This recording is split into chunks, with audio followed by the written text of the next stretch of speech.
Partner Financial Training Center နဲ့ကြိုးစားပါရခင်ဗျအခုကျွန်တော်ဒီနေ့ပြောချင်တဲ့အကြောင်းအရာတွေကတော့ကျွန်တော်တို့ compressor တွေ capacitor တွေနဲ့ဘယ်လို connection လုပ်တယ်လဲ compressor မှာရှိတဲ့ဒီငုတ်သုံးငုတ်နော် power supply ပေးတဲ့ငုတ်သုံးငုတ်ကိုဒါကတော့ကျွန်တော်တို့ inverter compressor မဟုတ်တဲ့ you capacitor နဲ့ run တဲ့ compressor တွေမှာတွေ့ရတာများပါတယ်နော်နောက်ပိုင်း inverter system တွေမှာတော့ capacitor တွေ့ရမှာမဟုတ်ပါဘူး okay အဲ့တော့ compressor ဆိုတာကျွန်တော်ဒီလိုမျိုးပုံပြထားတဲ့အတိုင်းပေါ့နော်ဒါ compressor ဒီဘောက open cap လေးကိုဖွင့်လိုက်မယ်ဆိုလို့ရှိရင်ထဲမှာကျွန်တော်တို့ပင်လေး၃ခုတွေ့မယ်ဒီအဲ့ဒါလေးကိုကျွန်တော်ကဒီမှာ capacitor နဲ့ဘယ်လိုတွဲမလဲဆိုတော့ကျွန်တော်နမူနာလေးပြမှာဖြစ်ပါတယ်ဒီမှာကြောက် capacitor ကတော့ capacitor capacity ကိုကြည့်မယ်ဆိုလို့ရှိရင်တော့25 microfarads ပေါ့နော်ဒါကတော့ကျွန်တော်တို့ကhow capacitor တစ်ခုပြည့်လို့ပြန်လဲမယ်ဆိုလို့ရှိရင် capacitor နောက်တစ်ခုသွားဝယ်ပြီးလဲလို့ရပါတယ်လဲတဲ့အခါမှာတကယ်လို့25 microfarads မရှိဘူးဆိုလို့ရှိရင်ကျွန်တော်တို့က plus or minus 5% အတိအကျမရှိဘူးနည်းနည်းလေး 5% များ 5% နည်းတာမျိုးဒီလုပ်လို့ရတယ်နော်ဒါပေမဲ့ကျွန်တော်တို့တကယ်အပြင်မှာဆိုရင်ကျွန်တော်တစ်ခါကျလို့ရှိရင်25 microfarads ဆိုကျွန်တော်30နဲ့30 microfarads နဲ့လဲလိုက်တာမျိုးတွေပဲလုပ်လို့ရပါတယ်နော် okay ကြည့်အောင်ဒါကတော့ကျွန်တော်ပုံလေးနဲ့ဆွဲပြထားတာပါဒါကတော့ compressor ရဲ့အခုနအပေါ်မှာရှိငုတ်ကလေးသုံးငုတ်ပါS ဆိုတော့ starting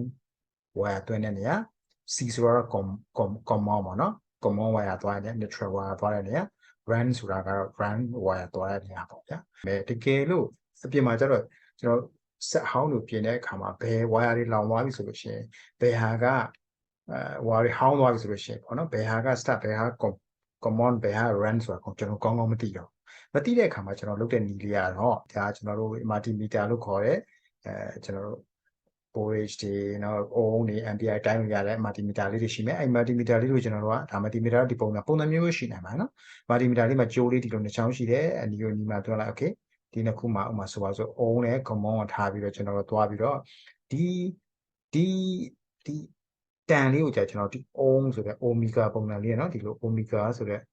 ohm ပုံစံလေးပါတယ်နော်ဒီလိုမှာ omega ပုံစံလေးပါတယ်နော်ဒီ omega ပုံစံလေးပါတယ်เนี่ยကျွန်တော်ကဒီ plug လေးရွှေ့ရမှာဖြစ်တယ် ohm လေးကိုတင်ထားရမှာဖြစ်တယ်နော်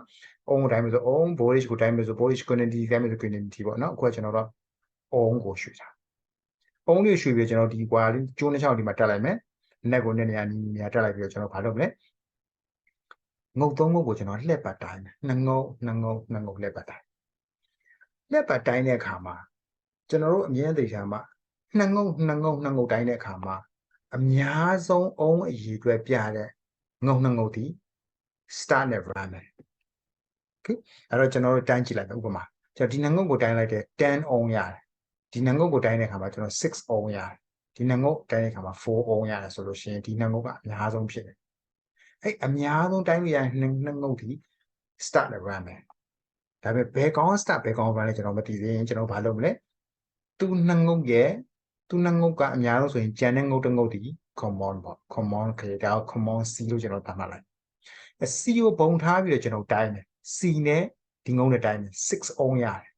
C နဲ့နောက်တစ်ငုတ်တိုင်းမယ်4 ohm ပဲရတယ်ဆိုရင်များတဲ့ side က ohm ဒီ ohm များ C ကို common ထားပြီးတော့တိုင်းတဲ့အခါမှာများ ohm များတဲ့ကောင်ဒီ start ဖြစ်ပါတယ်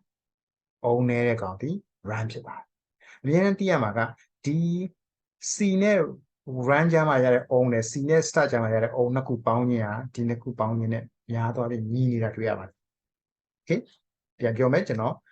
ငုတ်တွေကိုမသိဘူးသုံးကောင်ကဘယ်ကောင် start ဘယ်ကောင် run ဘယ်ကောင် common ဆိုတာမသိဘူးကျွန်တော်တို့ဘယ်လိုတိုင်းမလဲနှစ်ငုတ်တော့ကိုကျွန်တော်တို့က ohm meter နဲ့တိုင်းပါနော် ohm meter resistance ohm meter တိုင်းတဲ့အခါမှာအများဆုံးပြတဲ့နှစ်ငုတ်ဒီ start နဲ့ run ပါဒါပေမဲ့ဘယ်ကောင် start ဘယ်ကောင် run လည်းမသိသေးဘူးဆိုရင်ကျွန်တော်ဘာလုပ်မလဲဒီကြံတဲ့တငုတ်ကိုကျွန်တော်တို့ common လို့ယူဆလိုက်ပြီးတော့အဲ common နဲ့ဒီတငုတ်နဲ့တိုင်းကြည့်ပါဘယ်လောက်ပြလဲ6 ohm common နဲ့ဒီနောက်တစ်ခုနဲ့တိုင်းကြည့်ပါဘယ်လောက်ပြလဲ4 ohm များတဲ့ဘက်ကပြတဲ့ကောင်ဒီ start ပါ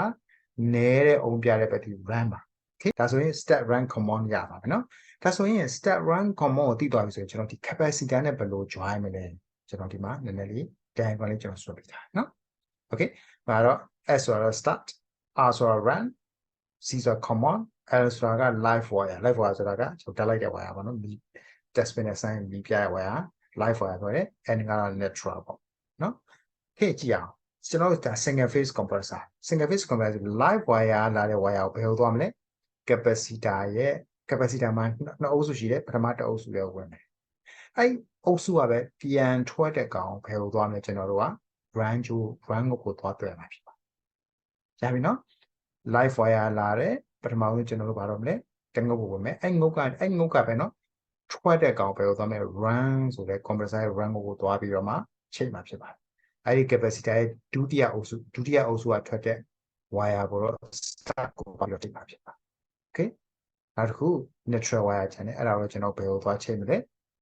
common ဆိုတော့ wire ကိုသွားချိန်မှာဖြစ်ပါရပြီလားအဲ့ဒီ common wire မှာတော့ကျွန်တော်များသော overload တွေပဲတတ်ထားပါနော် overload ကိုယုံမဲ့ပြီးတော့မှ common ဆိုတော့ overload ဆိုတာကတော့ compressor က overheat ဖြစ်တဲ့current တွေ high current ampere တွေလိုလည်းပို့ပြီးဆွဲရဲဆိုရင်သူကပူလာပြီးတော့မှဖတ်နေဆို compressor မပြတ်စီအောင်မလောင်ဖြတ်ထုတ်တာ overload ခေါ်ပါတယ်နော်အဲ့ဒါဆိုလို့ရှိရင်ကျွန်တော် compressor ကို capacitor နဲ့ဆက်သွယ်ရဆိုတာပြီးသွားပါတယ်ဒါနားလည်တယ်လို့ကျွန်တော်လည်းကျွန်တော် video လေးကြည့်ပြီးတော့မှ basic လောက်စား basic တိုင်းတာလောက်စားတဲ့နေရာမှာအသုံးဝင်နေဆိုလို့ရှိရင်ကျွန်တော် video လေးကို like and share လုပ်ကျေးဇူးများတင်ပါတယ် see you next video bye bye